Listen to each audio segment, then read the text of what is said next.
Vegetarian chicken mutton ठू भी यह कम नुहे। प्रथमे पणस को भल भाव काटी धोईदेवा, हलदी लुण दे कि सिझेदेवा, आलू को काटी भाजीदेवा, पुणी पणस को तेल भलसे भाजीदेवा, कड़ा नवा से गोटा गरम मसला,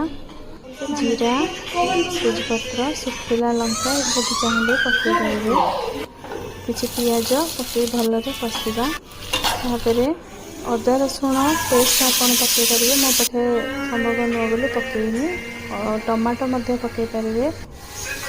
किसी गरम मसला, लंका गुंड, जीरा गुंड, धनिया गुंड, मैगी मसला ये सब को पानी गोलीदवा, से पानी मसला पानीटा को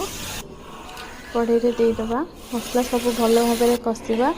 5-7 मिनट पर्यंत जेपर्यंत तेल अलग न हो जाए, किसी रसुण कोला को आड करदेवा, मसला भल भाव कषि हो गला पणस आलू को दे 5-7 मिनट कषा, भल भाव मसला सहित पणस आलू मिसीगला किसी गरम पानी से देदेवा, बेसी झोल रखिबानी, अल्प अल्प झोल रखिबा, पूरा चिकेन तरकारी भाई टेस्ट लगिला।